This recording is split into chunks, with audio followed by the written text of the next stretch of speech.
What's up, everybody? Welcome to Kinda Funny Games Daily. I'm one of your hosts, Greg Miller, alongside the rogue one, Gary Whitta. Whitta Wednesday. Got some trash in front of you, huh? I got some delicious peanut M&Ms. First off, don't applaud that, Barrett. Gary! Woo! My personal favorite. Fuck you, Greg! Don't eat on a podcast, period, let alone eat trash. All right, come in here, I'm gonna make trash. I'll make a symbolic point now by eating one, and then I'll... Okay, good, okay. That's fine, that's fair. We can't have another hobnob episode. I feel like my point, you and I ate like that did sleeve that of happen? hobnobs. Were we eating hobnobs? You brought the giant, like, cracker one, and the popper one, yeah, we popped and we just ate hobnobs all episode. And we weren't thinking about, like, what that means for the poor people listening at home. Yeah, people don't like that. All right, well, I feel like my point's been made. Your point's been made. We will get to it, of course. Barrett's point's been made. The week of Barrett continues. Is it the year of Barrett? We'll find out. I guess he's got a great job. Yeah, Barrett's having kind of a moment right now. We'll get to that in a second because, of course, ladies and gentlemen, there's no time to waste. It's the week before E3. Kinda E3's already started. We'll talk about all of that, of course, and so much news for you. Stuff like, is Destiny 2 about to get cross-save? Rocksteady isn't coming to E3, and all of Barrett Courtney's dreams are coming true because this is Kinda Funny Games Daily each and every weekday on a variety of platforms. We run you through the nerdy video game news you need to know about. If you like that, be part of the show. Patreon.com/kindafunnygames. You can leave us your questions, comments, concerns, everything under the video game sun. Then tune in to watch us record it live on twitch.tv/kindafunnygames. If you're watching live on twitch.tv/kindafunnygames, why not click that follow button? Remember, during E3, we will be doing pre and post shows and watch-alongs for each and every one of the major conferences. We will then be putting all of that up on youtube.com/kindafunnygames. Is Gamescast podcast services. It's all over the place. If you go to twitter.com/GameOverGreggy right now, my pinned tweet, of course, is the E3 schedule. Is it the pinned tweet on Kinda Funny Vids, Barrett? Yes, it should be. All of our schedule stuff is that pinned tweet. Perfect. What did I say? I don't know. Okay, so it should be. I'm confirming what you're saying. Right? Perfect. All right. So if you go to any one of Twitter's, you'll find all the E3 stuff we're coming to do because there's a lot of E3 stuff coming, starting as soon as today with Pokemon Direct, if you count it. But everything's happening. It's E3. It's crazy around here. Remember, we put this up later. YouTube.com/kindafunnygames, Roosterteeth.com, and podcast services around the globe. Housekeeping for you. I just ran through and reminded you. E3 is next week. Technically, it starts, I would say, already today. It started today, probably with Pokemon. I'm excited about this because, as you know, I'm used to kind of coming in on a Wednesday. Wednesday's my day. I get it. It's alliterative. It's all good. But it's midweek. It's typically kind of not the strongest news day. We put you there because you can carry a show. Even if nothing happened. Okay, I appreciate how you just spun that. That's good. That's good. Don't worry about it. You know what I mean? Yeah, I mean anyone can do it when there's chock full of news, right? When there's no news, how do you do this? Yeah, exactly. How do you provide value? Your favorite PC key, and you'd be like, oh, the escape key. But the week prior to E3, every day is Christmas Day. It's raining jumpers right now, as Andy Cortez would say. Is that what he would say about basketball? It's raining Jays. Sure, probably. Splash Sister, Splash Down? Something stupid like that. Something stupid like that, right? Yeah. He sucks. Remember, E3's happening. It's already happening. There's a whole bunch of stuff happening. Today was Pokemon Reacts. Tomorrow will be the Google Stadia Reacts. There's also a Destiny thing tomorrow we're not reacting to. Saturday is EA Play, and I'm hosting stuff there. Sunday is when the real conferences kick off and get going, and there's all the pre and post shows there, and then it goes on like that. But more importantly, on all of that, the Kinda Funny Games E3 Showcase is Monday, June 10th at 4:30 p.m. Pacific time. It's more than 60 indie games. You can watch it as we reveal it live as YouTube premiere, youtube.com/kindafunnygames. Again, Monday, June 10th, 4:30 p.m. Pacific time, 60 games. Got the first edit of it back today. A crisp 48 minutes so far. What was it last time? I think it was like hour 9. Okay, so a little shorter this time. It's E3. You got no time to waste. Back when we had your ear, we could bend it. In December, what did you have to do? Nothing. I mean, that's what I find always crazy about E3, about everyone releasing their games at E3. It's like, obviously you get a large audience. That's a siren over here. But you're also just part of this conveyor belt of stuff. It's like EA or whoever comes out and goes, here's all that stuff, and people go, yay! And then, okay, what? When's the next thing? Next. Okay, that's 5 minutes old now. That's super old. What's the next new thing? Yeah. And so it's a big battle for attention. Yeah. And we want all of your attention. 4:30. Are you what's your schedule like? Are you just blocked up like every minute of every day? Oh yeah, it's bad. No downtime? Dude, wait, I'll show you the Thursday calendar I built for Tim and I for Boots on the Ground E3. Yeah. It's on the hour. There's something going on until we go to bed. I remember it back in the many years ago when I used to cover E3, and prior to that even CES. Sure. I used to work in video games before E3 existed. This is when you go to the press conferences, right, and chisel it into the rock, whatever they were saying. Yeah, that's right. We literally had like those hats with the little press. See, I gotta bring a story here. The old what a scoop! And then we would run out of the conference we would all run to the little phone booths at the end of the hall to phone in our copy. Yeah. Give me the copy desk. Yeah, that's exactly how it used to work.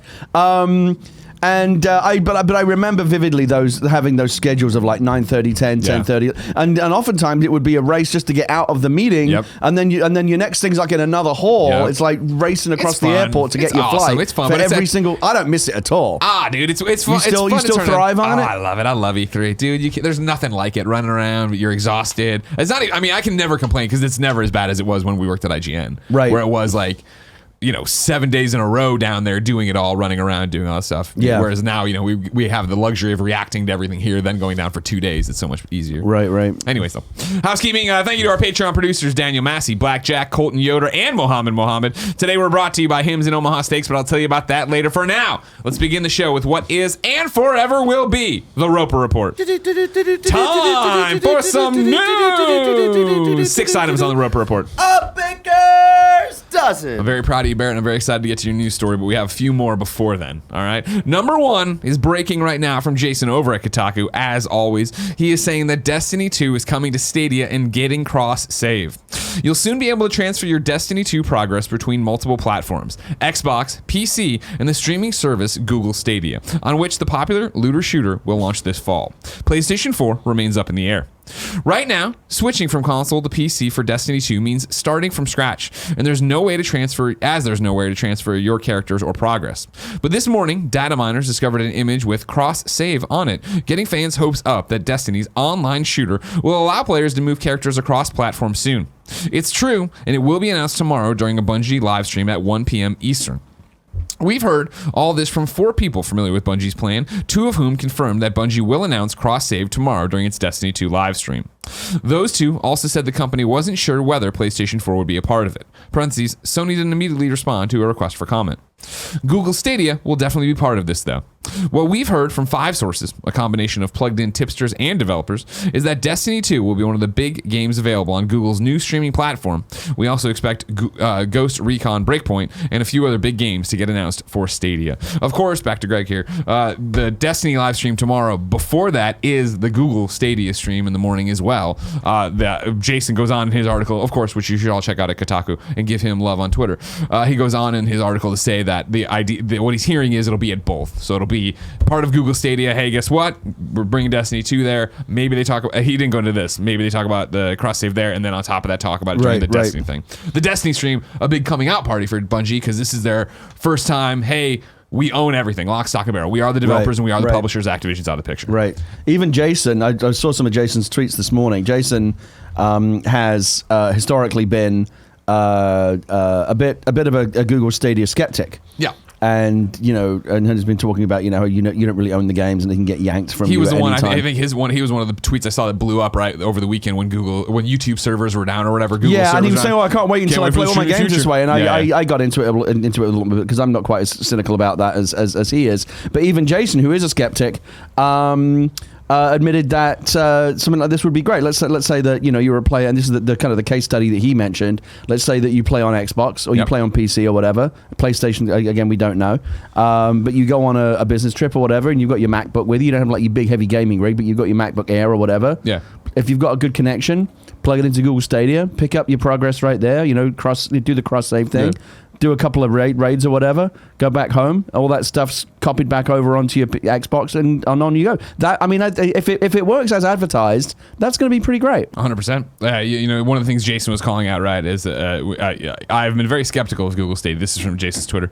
But as a friend just pointed out to me, the thought of being able to log into Destiny 2 on a MacBook while traveling is kind of appealing. No more missing out. There you go. That was exactly the tweet I was referencing. Exactly. And that's the future that gets me so excited, right? Again, I'm going to LA this afternoon to get down there for EA Play and stuff. Yeah. And the Ghostbuster Fan Fest. If don't forget, Ghostbuster Fan Fest, Ghostbuster the video game, Year of Dreams. Anyways, in my backpack, what do I got? PlayStation 4. Just because I want to play stuff. I didn't want to try testing out on hotel Wi-Fi yesterday's announcement, and you can use a controller on the iPad. So I was like, do I want to try remote playing with the iPad? I'm like, I don't want to do that right now. I just want to have everything there. But this is the exact same idea, right? That I'm bringing it down if on a whim I have time to play. If I want to play something or screw around in No Man's Sky, or something happens in Division 2 and I want to jump in. Yeah. But it's the same idea, right? If it was as simple as, well, whatever, cross play over and jump in and do something, and it's just there. And let's not forget, in reality, the case study that Jason just mentioned might it sounds great in theory, but like again, let's say you're doing that in a hotel.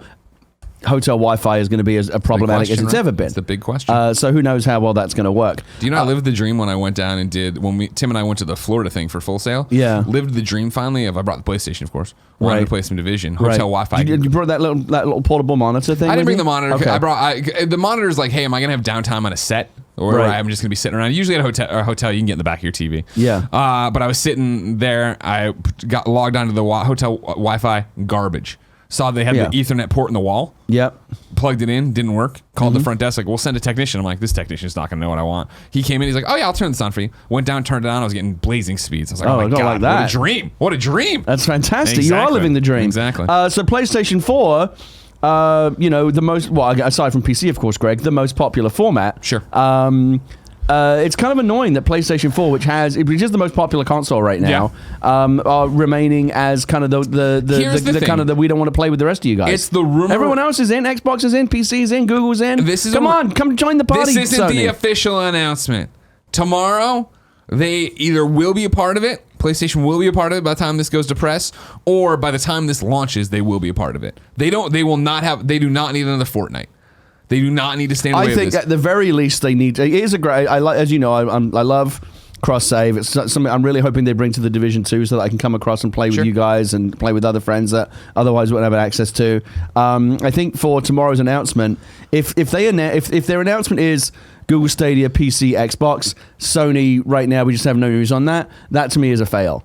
Because Sony is such a... They have to at very least say, and we're working with Sony to bring this at a later date. Exactly. At the very least, promise that it's coming.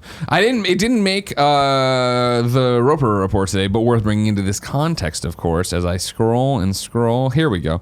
Over on GamesIndustry.biz, of course, a favorite of ours here. Matthew Handrahan has an article, Sony, Microsoft Cloud partnership was a response to Google Stadia. PlayStation's Jim Ryan says, new thinking is required to avoid, quote, having events around us overtake us, right? With that messaging and that mindset, this is based off the CNET interview, apparently, come on, like, you can't sit back. PlayStation took it on the chin about Fortnite, deservedly so. They took their lumps. They came around to the right side. They did Rocket League. Apparently, Call of Duty is going to be fine. This is happening. The trains are all leaving the station. The question is, does Sony want to be on the train or left behind on the platform? What was I going to say about that? There was one other point I wanted to make. I don't think they're going to be left behind. I think that this is just one of those things where it's the rumor right now. And by the time we get to press, by the time you get to the real thing, by the time it's actually out, Sony have gotten their things in ducks in a row. I know what it was. I wanted to ask you a question, in fact. I didn't read too much about the Sony Microsoft joint cloud initiative, other than everyone going, oh, cats and dogs living together and all that stuff, mass hysteria. Yeah. Do you think that is going to result in universal crossplay across PlayStation and Xbox? I think it's like a step towards that. I mean, anytime somebody's simplifying and starting to work together on the same technology basis, sure. Yeah. I don't think that's the point of it. I think really it is just Microsoft leasing tech to PlayStation, right? I do think it's coming though. I would say give it 5. I would say give it 5 years. I'm going to say 5 years. I'll see you back here 5 years from today. We'll see how we do. I don't think you will. I think you're going to see me way quicker. Gary, here's the thing. I'm saying, for me, 5 years is a very conservative estimate. You think it'll happen sooner than that? You know that I don't compliment you often. I don't like how successful you are. I don't like that you're better off than me. However, I don't like your glasses look better than mine now. However, you were ahead of your time on this, man. When we were talking, sirens are on our end. When we were on these shows talking about the Division 2, when you were talking about you want to be able to crossplay, you want to be able to cross save, I was like, Gary, you're living in a dream world. That'll happen eventually. 5 years from now. Yeah. Right now, it makes sense for the free-to-play small indie games like something like Fortnite, like Rocket League, like Minecraft to an extent, even though still it's not crossplay. It's not happening for the big boys. And then the biggest boy, Call of Duty, came out and was like, no, crossplay everywhere. And it was like, oh, fuck, everything just changed. Well, I mean, I don't think people talk about it enough. You might make the argument that Fortnite is the biggest boy, and this is a move that they've already made. But you're right. What it's going to take is not a handful of like cutesy indies, but like the prime movers, the big quadruple A games, Call of Duty, Destiny. Those two in very short order have announced that they're embracing cross-save, cross-play. That's what it takes. It's just a handful of like really major games, and then suddenly that raises the bar for it, and it becomes the expectation for everyone else. Right? That becomes the question. What is your excuse? And that's why I do not believe, and I'm not even carrying water for Sony here. I'm saying after them taking the whooping they took on Fortnite, I cannot, under any circumstance, believe they're going to come out to this and be like, well, no, we're worried about X, Y, and Z. No, maybe they say there's a technical hurdle we're working on. That's the problem. But it's the same thing as anything where you have these games where you're logging into a server. When you can go to Bungie.net and see all your stats, all your successes, what your character build out, what your loadout is.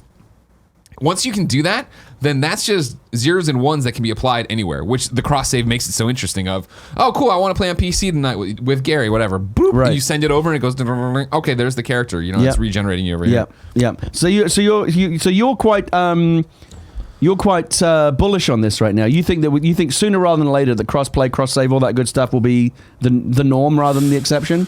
I think it'll be more normal. I don't know when we get to the universal turnkey. It's just expected.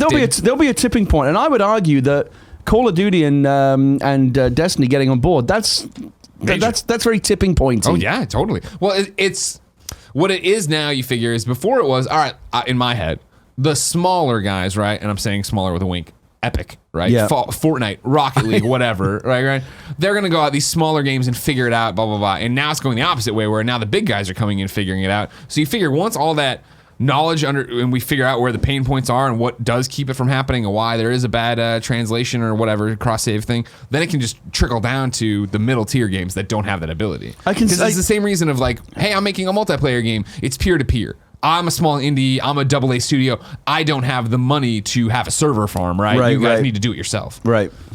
And I think that, and that's why I think the idea of, again, I have no idea if this is part of their plans, but if Microsoft and Sony were to provide, look, the architecture is just there for you to use, like an API, just use it. Yep. Right, that would be, and then everyone can get on board. That would be tremendous. And I feel like there's two stages to it. Cross-play, I feel like that's the brass ring. That's certainly what I want. Every time I talk about this, I see people in the YouTube comments going, I don't give a fuck about cross-play. Most people only have one console, so cross-play. But a lot of us do have more than one. Yeah. And our friends' lists are bifurcated or trifurcated across these different platforms. For many of us, it's something that has value. I'll stop you right there if you don't mind. Even if you only had one, I feel like this solves the problem in a lot of ways, right? If you only have a PlayStation and then you become friends with somebody at PAX or through the Kind of Funny community, or and they only have an Xbox, and they're looking for a raid. Friends. Yeah, if you want to Sherpa a bunch of Xbox people through it, and you're on PC, you're on PlayStation, whatever.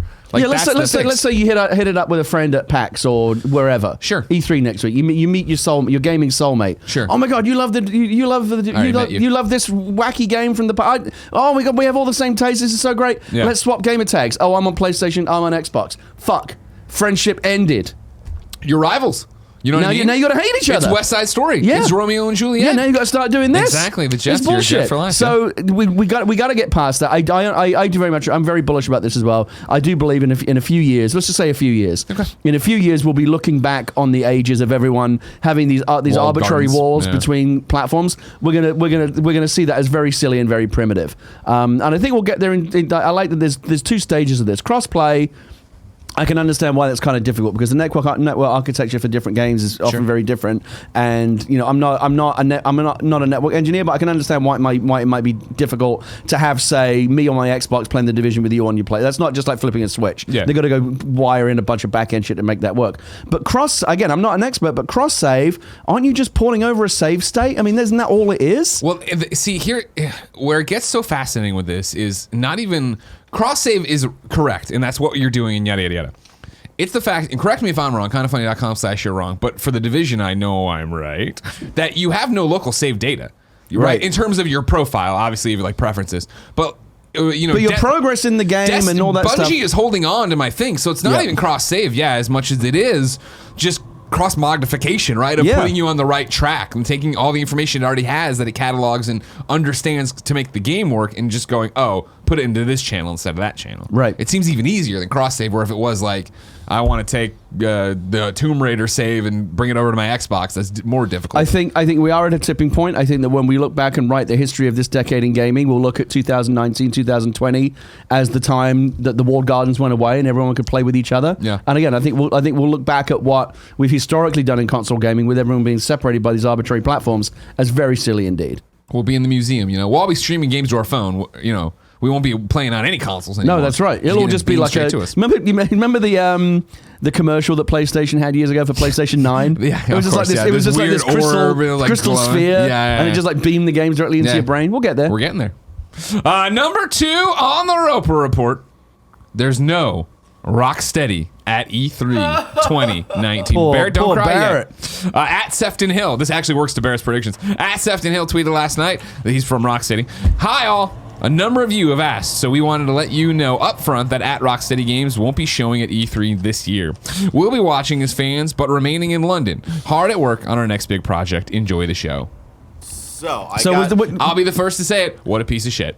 No, come on. They're great. No, Sefton's a friend. I'm allowed to joke around about it. No, take all the time you want. I know. It was funny. The people who don't understand that we know each other, the way they took that seriously, I was on Twitter. I was like, guys, I'm Greg Miller. I'm the anti-crunch guy. Like, no, take your time. Do your thing. Get it out there. So Barrett, as a Rocksteady stan, as you are, thank you for using that lingo. I'm trying. If you don't understand, how Stan, do you do, fellow kids? Watch YouTube.com/kindafunny. The Devin Sowing. So let me ask you this, because you seem knowledgeable about this and very passionate.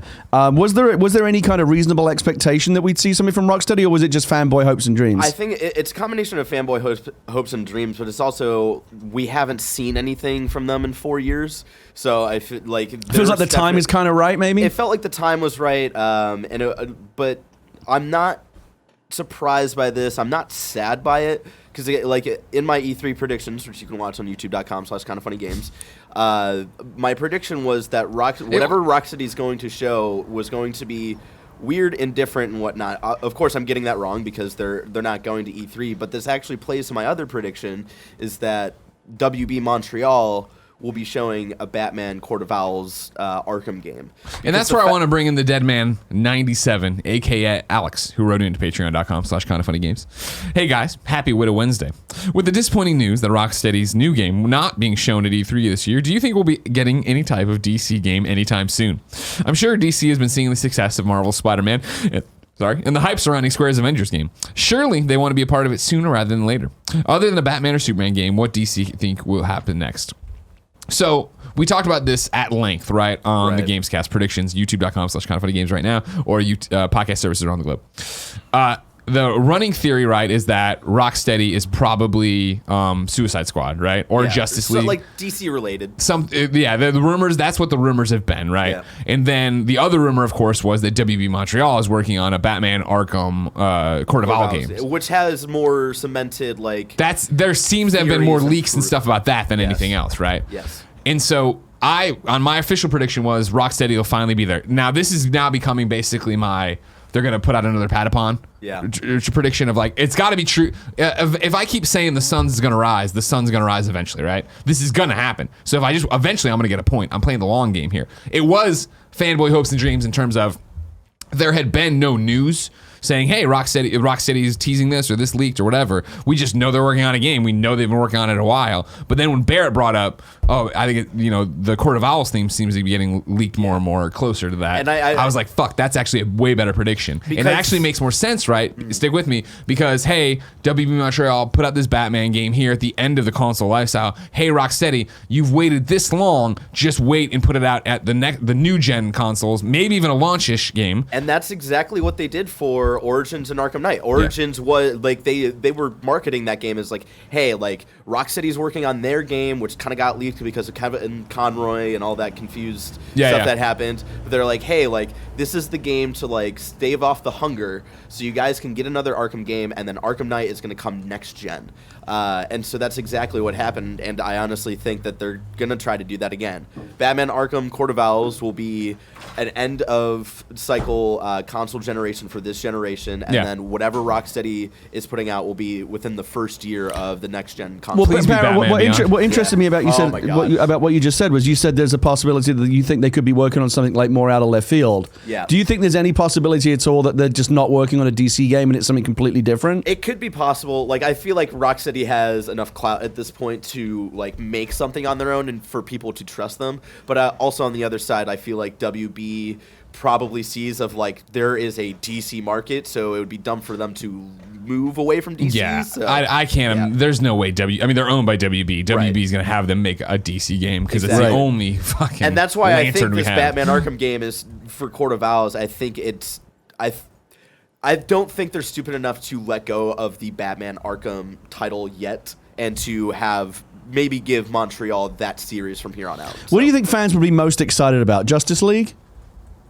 If Rockstar were to say this is what it is, because that would allow you to retain some Batman, right? But add a bunch of stuff to it, add other characters, and grow out the universe. I feel like fans would be more fans already of the Arkham series would be more excited for another Arkham game because it's a proven entity. With Justice League, you have to prove that other gameplay styles for different characters work, and I don't know how you prove that and make it a good game. I personally wonder, with all the rumors, and this is just, and we talked about this in Gamescast, tossing all the rumors together for a Superman game, a Justice League game, a Suicide Squad game, Gotham by Gaslamp game, a weird one where it was Damian, but it wasn't in the Batman Arkham universe thing. All these different rumors.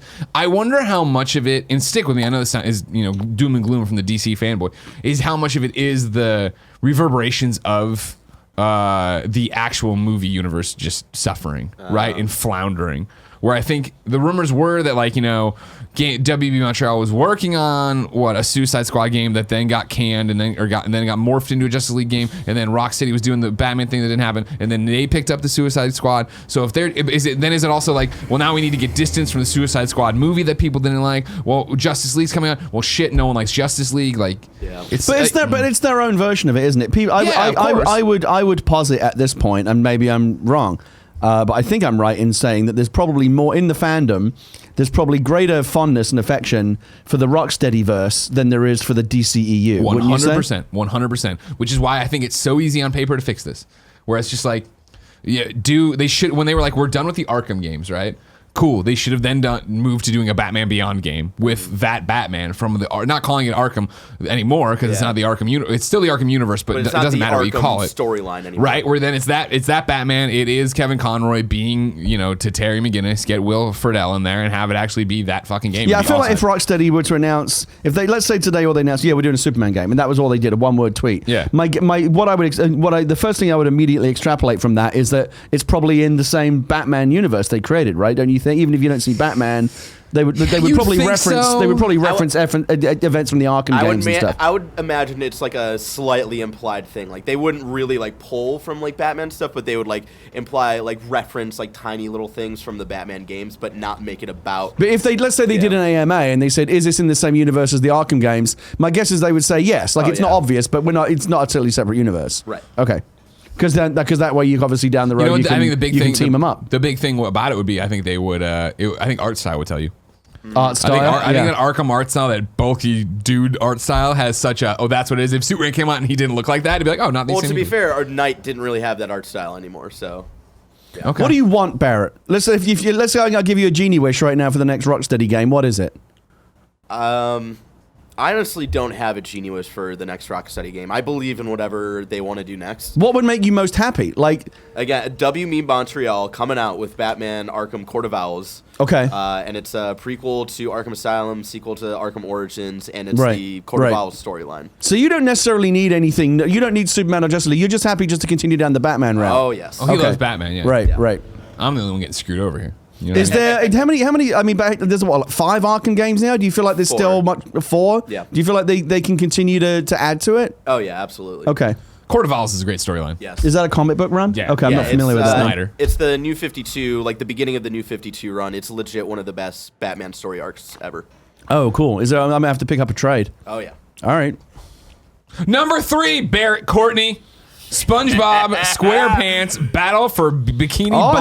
I saw the reaction Rehydrated. video. I saw the reaction video earlier today. Fucking doubted me. I don't think you say me and Andrea gave you shit about it. I vaguely remember you and Andrea giving me shit about it. It's fair, probably. I definitely remember the Gamescast episode where Tim was like, Tim laughs you out "You're of the a room." fucking idiot." Yeah. Fran was also like, "You're dumb." They didn't actually say those things, but yeah, hell fucking. We don't know much about it, right? There's a little teaser trailer. THQ Nordic put this out. They put today's tweet was, "Who lives in a pineapple under the sea but isn't coming to E3? At SpongeBob is coming to PC and consoles. At Nickelodeon, at Purple Lamp, and at THQ Nordic are happy to announce SpongeBob SquarePants Battle for Bikini Bottom Rehydrated." The trailer ends saying it'll come to Switch, PS4, Xbox, and PC. So is this like a DuckTales style remaster? Is that what this is? Barrett, what the hell is it? What was this game? Why is it so good?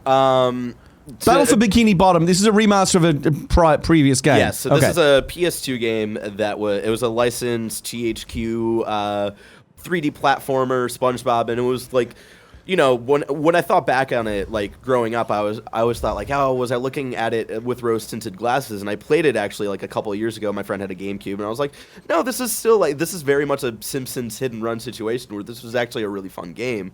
It got like average reviews, like a 7.2 or whatever from IGN and all that good stuff. But like it gains this weird cult following over the years, and it's even like one of the most like there's like a whole speed running community for the game and all this stuff. And someone in the comments of the reaction video said like, oh, well, you know, they announced this like a year ago, but really only what they announced last year was that THQ Nordic and Nickelodeon were partnering to make re-releases for specific IP like Avatar: The Last Airbender. They were pretty obviously being like, yo, we're going to bring back some dope PS2 games. And immediately the first one I wanted was Battle for Bikini Bottom, and they finally officially confirmed it, and I'm so happy. Well, Borzen worries about it. Borzen 000 wrote into patreon.com/kindoffunnygames just like you can and says, "Good morning, Greg and Gary. The E3 hype train keeps on rolling, and a game that has a huge fan base was shown today for the first time. I'm obviously talking about SpongeBob SquarePants Battle for Bikini Bottom Rehydrated. This game has a huge cult following on the internet, and that leads me to ask, should we make a remake/remaster cult classics? I know Okami HD and Bluepoint's Shadow of the Colossus have been successes in this department, but then you have other ones like Onimusha HD, which sold okay, and don't even get me started on the Silent Hill remastering. I feel like success has changed a little bit, and just made the original game look the way we always thought it looked, and the failures have changed everything about the game, or have only sold to the people who... will sales expectations on this game be so high, and since it's a cult game, will it fail? Thanks for everything you do, Borzen." Yeah, I understand the concern of like why do this, but I also think it's this game and like few other games like Simpsons Hit and Run that like have this like weird, like Simpsons Hit and Run a little less so, but like weird cult followings that like, yeah, this game's gonna come to Switch, and you know, like little kids on their Switch are be like, oh yeah, like I like SpongeBob, like let's play this game and whatnot. So I don't know what their expectation is. When you think Welcome about to it, working in THQ Nordic's I boiler know. room. when you think about it, Barrett, especially with a game like SpongeBob, which appeals to a younger audience, there's a whole generation of kids that are now SpongeBob age that weren't even alive when this first. So for them, it's a whole new game. Yeah, and the fact that it's coming to Switch, like specifically, I think will do well for it. So yeah, I'm very excited. I don't think it's going to sell gangbusters. No, it's not. But I also don't think THQ Nordic probably thinks it's going to, even though THQ Nordic keeps doing crazy stuff. They do. Speaking of crazy THQ Nordic stuff, Greg Way. This is game one of a 3-game announcement they teased yesterday when they said 3 games, 3 days, because the best things come in threes. Stay tuned. Game one they said then had game one, June 5th, 4 p.m. CET, 10 a.m. Eastern. Game two. Well, that was 40 minutes ago. That was SpongeBob. Oh, that was SpongeBob was game okay. one. Yeah. And it was longer than that. The CET screws it up. It's the 10 a.m., right? So that was 7 a.m. our time. 7 a.m. Okay, yeah. Game 2 is going to be tomorrow, June 6th. That will be at 2 p.m. Eastern. And then game 3 is June 7th at 2 p.m. Eastern as well. So that's 11 a.m. our time, Pacific time. We have no clue what game 2 and game 3 might be. Nobody knows anymore what's happening. To answer there was rumors of a Darksiders something or other. Yeah. To answer the question, I am generally very pro remake, pro remaster. I like seeing them. Maybe it's because I'm a little older, longer in the tooth, and I remember all the original games. So I'm like, oh, that's back. You know, it's cool to kind of see something old come back. Well, that's the thing is, remember THQ Nordic has a bunch of weird stuff. Leading to one of my predictions from the Gamescast was, hey, where the hell is give me some Kingdoms of Amalur Reckoning? Yeah, and a lot of people are also, there's like a weird red faction leak. Oh yeah, people are stoked about that. Yeah. I think. And then so I'm sorry, Jeremy Winslow on June 3rd over at GameSpot.com. New Darksiders game to be revealed at E3 2019. It seems. Because it was based on a Coliseum thing. I gotcha. I think the idea of remaking and remastering games and putting them in front of a new audience is actually something that in games in particular is really great. Because you think about it, I think generally with plenty of exceptions for sure, but for the most part, I would say video games don't age as well as other entertainment media. You can go back and watch classic movies from decades ago and still enjoy them. You can go back and listen, obviously, to great old music. Music's 100 years. Yeah, you go back to the Beatles or go back to Mozart, and that music is still phenomenal today. It hasn't aged at all. It's as good as it ever was. But video games, especially those from certain genres, because of the technical limitations and the expectations that we have, for the games that we play in the current era.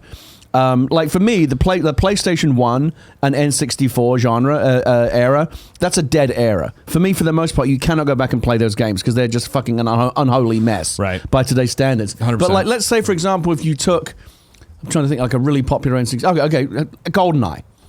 If they remastered GoldenEye and put that on the Switch on Xbox and PlayStation 4, and it was the game that everyone remembered and loved so much from the N64 era, that weird but with all the new bells and whistles, wouldn't that be terrific? Yeah. I want to see more like that. I love that. Bring back the old classics. I mean, but like the other thing is like Crash Bandicoot. Like they can do stuff like that where they bring back these games from the PS1 era, and make them bearable in this generation of games. Yeah, it's just one of those. It's like, I mean, you're literally breathing new life into these old games. SpongeBob's is just a weird one, just because it wasn't until you that I was like, oh, there's the people love this, and that's why, like in my prediction, I was like, oh, they're gonna do a Nickelodeon collection, because in my heart of hearts, I only cared about Battle for Bikini Bottom. I was like, there's no way they would do that on its own thing. Yeah. So the fact that it's on its own thing and not part of a collection is even weirder to me. Yeah. But yeah, I'm just. I think if you are smart in the games that you pick to bring back, in a remaster or whatever, and you treat it with respect and hold on to what was great about the original, as they did with Crash and Shadow of the Colossus and so many of the other games that we're talking about here, DuckTales.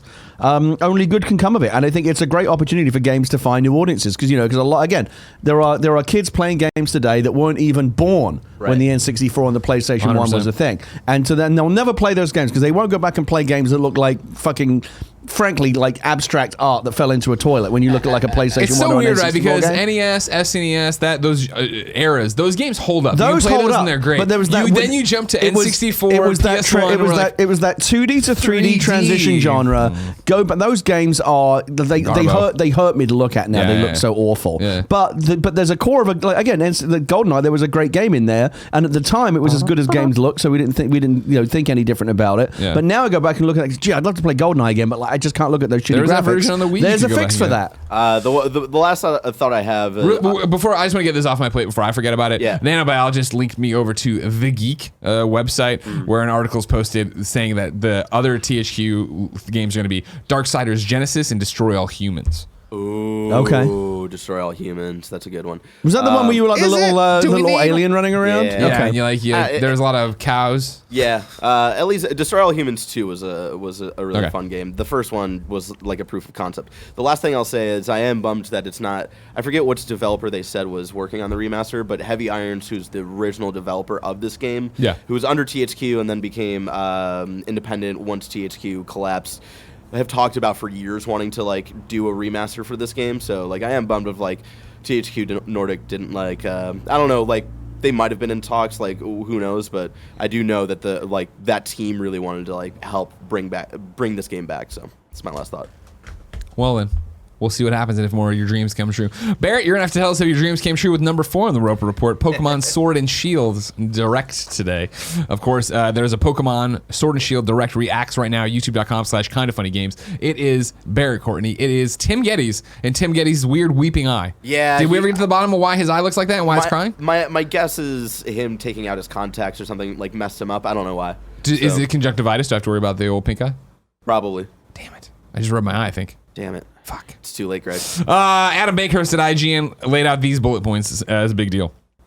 A new phenomenon in certain parts of the Galar region, including gyms, Dynamax It makes Pokemon giant in size and gives them incredible strength. All moves that Pokemon know will be turned into powerful maximums, with some changing entirely, not unlike Z moves. So this is, I started the reaction trailer with you guys, and Pokemon get huge in this, right? That's the idea? Yeah, that's like the gimmick, and yeah, like Adam says, like it's the Z move type of thing that they've had in the last couple of games. It's a whole gimmick. They make it seem important this time around with strategy and all that stuff, but who knows if it'll actually take effect. So that is like the least hype thing I'm about. Like I don't hate it, but it's also like whatever. Next thing Adam put in his report here was max raid battles.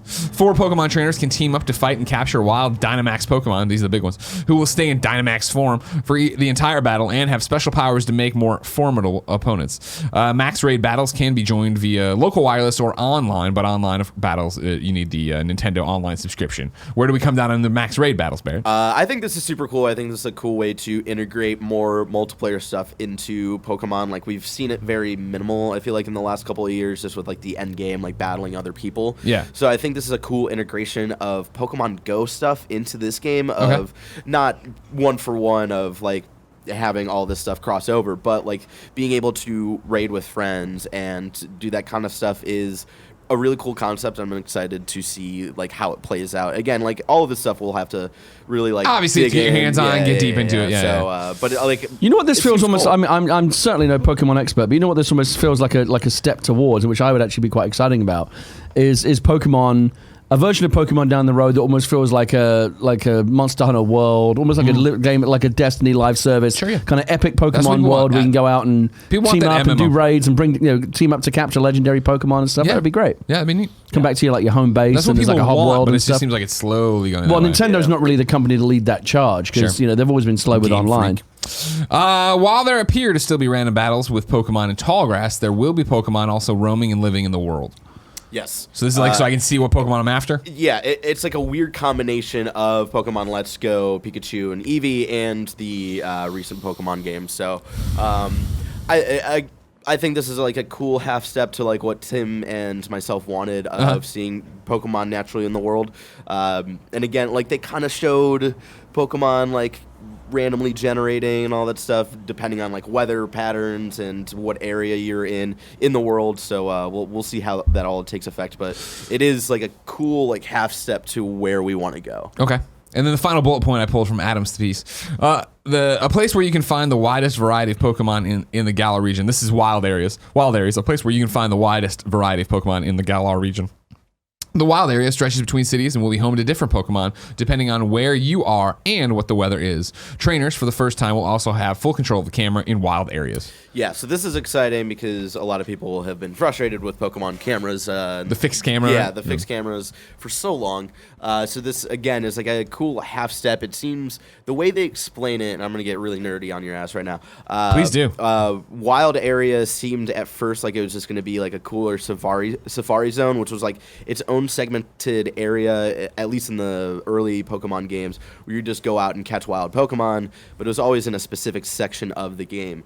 The way they explain this, it kind of seems like wild area is going to be the place you go to in between cities, like routes and stuff in the regular Pokemon games. Yeah. So again, it is a step to like what we want of this like kind of natural like open world feeling in a Pokemon game.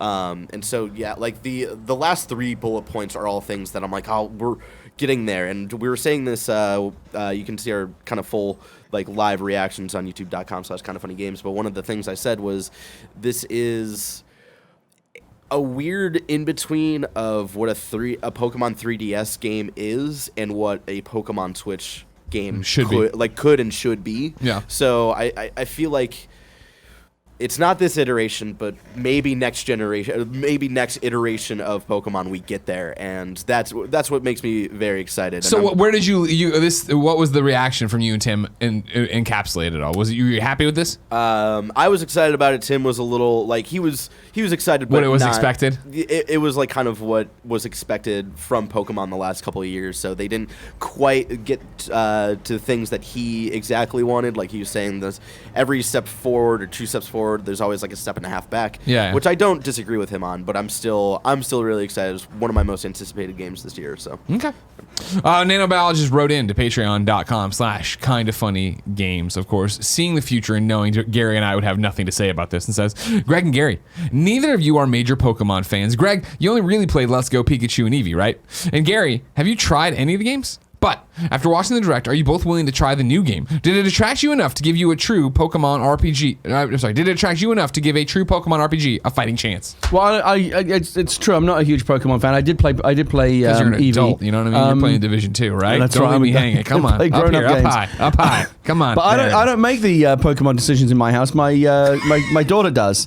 And she's forgotten more about Pokemon than I will ever know. So, she got Eevee. She even got a little Pokeball controller. She loves it. Yeah. And I'm sure she hasn't seen the Direct yet, but I'm sure she'll be very excited about Sword and Shield as well. It's not my cup of tea. I'm waiting for Animal Crossing. Oh, God, don't get me out. We're holding out for that Animal Crossing. 1 week. They got to tell us next week. You think they've got to tell us next week? They got to tell us next week. It's a Okay. 2019 game. Come on. What are you up to, Tom Nook? You little trash panda.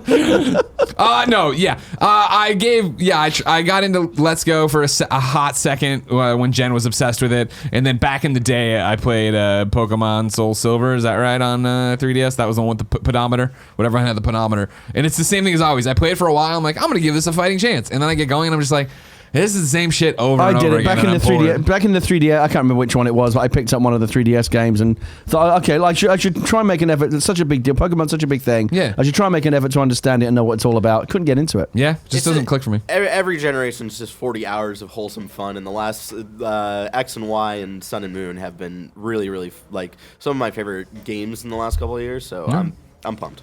Number 5. On a jam-packed pre-E3 Roper report, GameStop shares are free-falling. This is Brendan Sinclair over GamesIndustry.biz. GameStop shares have taken a beating after the company reported its first fiscal quarter results yesterday. As of writing, the company is trading at $4.78, down nearly 39% in midday trading. GameStop's results showed revenue down 13.3%, and while it still posted a net profit, it was considerably less than the year prior. While the revenue was lower than analyst expectations, the company left its full-year guidance unchanged. New hardware sales saw a particularly sharp decline, down 35%, despite an increase in Nintendo Switch unit sales. The only part of its business to show significant growth of any sort was collectibles, which were up 10.5% year over year. Beyond the base numbers, GameStop also announced that it was eliminating its practice of distributing quarterly dividends to shareholders as a way to save about $157 million in cash. This is the lowest mark GameStop shares have sold since 2003, before it had spun off from Barnes & Noble and acquired its chief rival, Electronics Boutique. The news keeps getting grimmer for GameStop. It's not. I was thinking. I saw this story earlier when I woke up this morning. I was scrolling through, the news on my phone, and I saw this, and it's not particularly surprising. I mean, look, GameStop is it's inevitable. So I said to you earlier, we'll do a word of the day. Sure. The word of the, and it's not a particularly big and fancy word, but it's a word many people may not know. The word is moribund.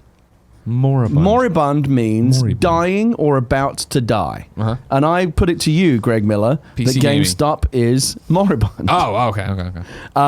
Look, GameStop's going to go the same way as Tower Records, as Blockbuster Video. It's the next one in that natural chain of extinction. Yeah. It's going away. They are doing everything they can to stave off their inevitable death. The thing about collectibles is interesting because I see that on the ground. Last time I went into a GameStop, they have more and more Funko space set aside for as far as the Funkos and Doctor Who lunchboxes, tchotchkes that you put on your desk and stuff like that. GameStop is basically turning into Hot Topic in an attempt to stave off its own extinction, and that may work for a while. But as long as their core business remains selling games, software, and hardware, it's not sustainable. Yeah, it's gonna be interesting. It seems like it's been happening so quickly. You know what I mean? I feel like in this past year, in 365, we've been talking so much about, this happened. They're trying to sell. They can't sell. They're sucking up. They're doing this. They're no longer sharing their quarterly dividends as a way to try to hold on to more money and not have this all go completely upside down. Right. And so it seems like, you're staving off. It's like a Starbreeze situation where it's just getting worse and worse and worse, and we'll see what happens. Get that trash out of here, Nick. Enjoy. Nick. Enjoy the superior M&Ms, Nick. I like you better than Greg. That's what. There you go. One of the many. He also doesn't, make fun of you all the time like I do because I'm a bully. They can't hear you, period. Bye. Love you. I mean, do you? I mean, just to play devil's advocate. Sure. I'm trying to make. Surely there's games are popular enough. I understand that EB and FuncoLand and these other places went away over the years, and a lot of the mom and pop shops too. You hope now mom and pop shops come back. Video games are big. I understand there's a lot of competition from, you can go buy your video game hardware and software at Target, at Walmart, at Best Buy, any number of places you can go to. Yeah. You don't have to go to a specialty store anymore. But just to play devil's advocate for a moment, video gaming is a big enough deal that surely there's enough of a market out there to support at least one specialty chain. Why 100%. Can't GameStop stay alive? They overstretched.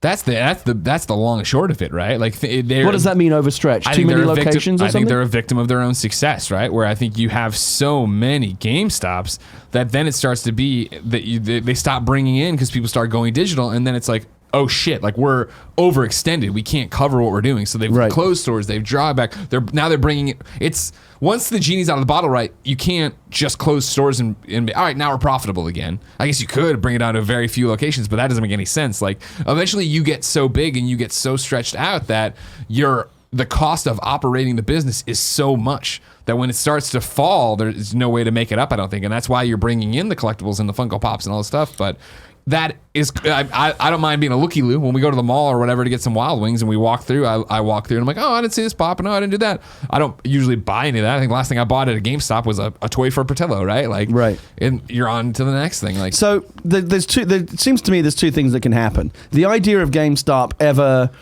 If you look at some kind of chart of like GameStop's, profitability and success or whatever its peak was, that's in the rearview mirror. Like GameStop's not going to grow. It's not going to get bigger. It's not going to go back to whatever its glory days were. One of two things is going to happen. It's either going to go completely into extinction, or it will contract and find whatever the right size for its business currently is, and continue, but in a smaller form. Which one to you seems more likely? I think now that they're so big, it's a Toys R Us situation where I think they're just going to get. Just going to go. It's going to come fast. I think it's going to keep going this way. The gamble now, for Greg Miller, not a business professional, doesn't have stock in anybody, doesn't know how the stock market works, is it a good idea to get in and buy these shares right now as they're plummeting in the hopes they hang on long enough to be there for next gen?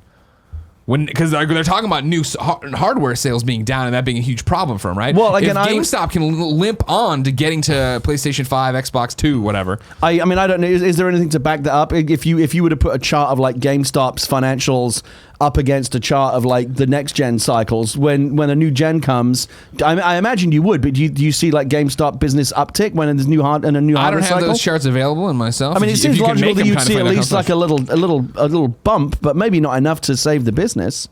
But it wouldn't be enough to save the business. But I think that would be their next last gasp, right? Of a way of like, hey, I bet when people are going into the stores to buy PlayStation 5s and buy Xbox 2s, that's when I think you're going to see the shares go back up and you could do it. But it's the question of is it going to continue? It's sad because I do, in a perverse way, enjoy going to GameStop. It's one of those places where you feel like, yeah, this is my place. This is a shop that sells all the shit that I like. I like video games. Yeah. You and I miss it because it used to be like the old days.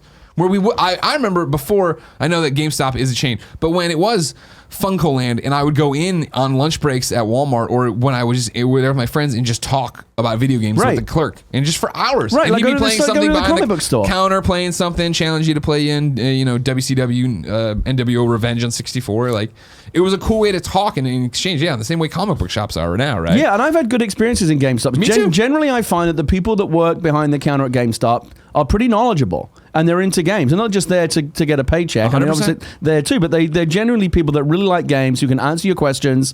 If you try doing that at Target or Walmart or Best Buy, they don't know shit about the game. Some of them do. But some of the guys that work in like the game section at Best Buy kind of, get this one, not that one. But it's the problem of, I know games, I don't know TVs. Or I know TVs, I don't know games. I know soundbars, I don't know that. But it's kind of, because again, you can always hang out in like the game section at Target, whatever, but it's not the same. Like walking into a GameStop kind of felt like one of those things that you did as a video. I'm already talking about it in the past tense. Like one of those things you did as a game. Like this is my place. These are my people. When that inevitably goes away, as I'm suggesting it will, what's left? Like, where do you go? You just got to do it on the internet. You got to get on the message boards. But I want to go to a real place. Kind of funny live events. You know what I mean? Yeah, I guess there's always those. Yeah, no, it's super sad, especially because when we broke out on our own, we started hosting stuff at the GameStop Managers Conference. Expo. Yeah, I've done one of those. Yeah, I did one of those years ago. Hanging out with them and learning how they do that, and they fly all the managers from all over the country to one place to teach them about games, and then talking to the managers themselves. Like, I left that place like, man, GameStop gets a bad rap in a lot of respects. Like, don't get me wrong, they're a corporation, they're trying to get money and use games, all that jazz. But in terms of the employees working there, they all really fucking care. Yeah. They're all really about this, and the company is good to them, it seems, for the most part, for the people I was talking to. Yeah. Sad. We'll see what happens. Number 6, and finally on this 53-minute Roper Report, it's a sad, happy one. Borderlands 3. There's a Borderlands 3 weapon that's getting dedicated to a terminal cancer patient. This is Charlie Hall over at Polygon. The team making Borderlands 3, the next game in the much-loved first-person shooter franchise, took time out of its busy schedule to honor a very special fan. Trevor Eastman is a 26-year-old Borderlands fan recently diagnosed with stage 4 cancer of the esophagus, stomach, and liver. According to his doctors, he only has a year to live. He took to Reddit 1 month ago to ask the community to help him reach the developers with a special request. Quote, I've been a huge fan of Borderlands for a long time now, Eastman wrote, and I don't know if I'll live to see Borderlands 3.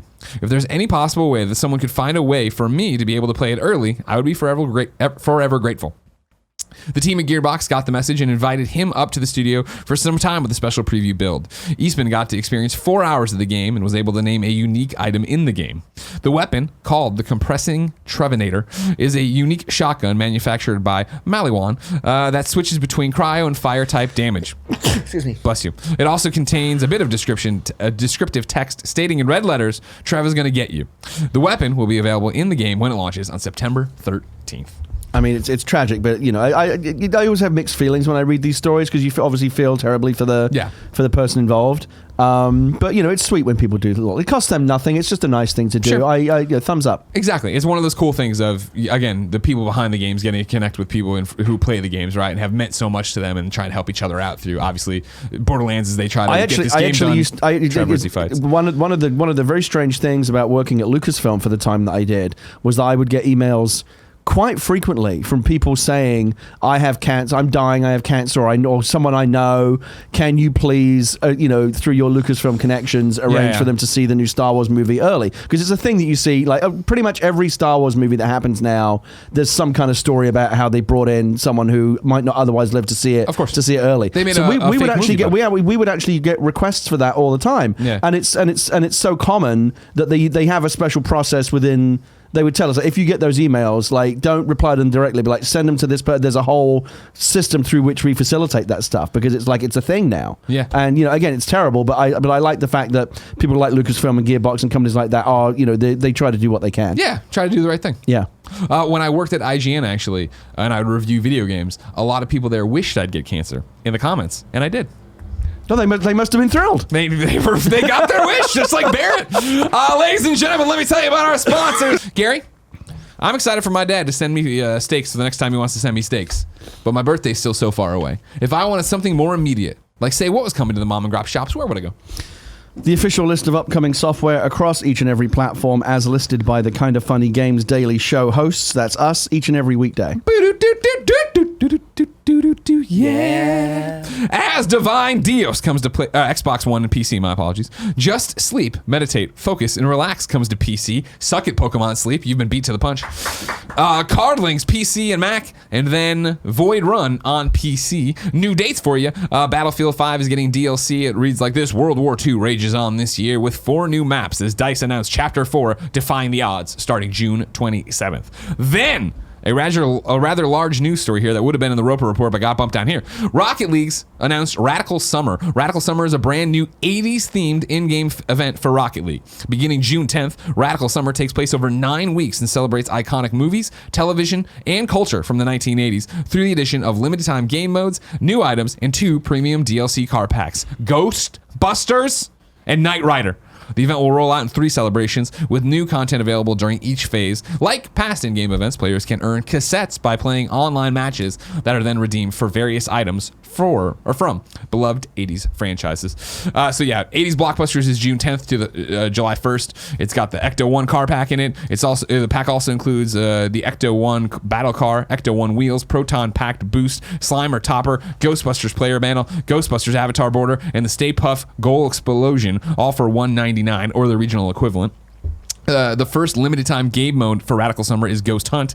In this spooky 3v3 mode, players must fire a proton stream to capture the ball and carry it to the opposing team's containment zone to score a goal. Additional 80s franchises featured in the Blockbusters phase as in-game items for the event are Back to the Future, E.T., The Goonies, and Karate Kid. There's a whole bunch more stuff happening, but we don't care because Ghostbusters, guys. I'm excited about Kit. Okay, yeah, Kit, you're going to get your Knight Rider pack. That's 80s television, July 22nd through the August 12th. Do you play Rocket League?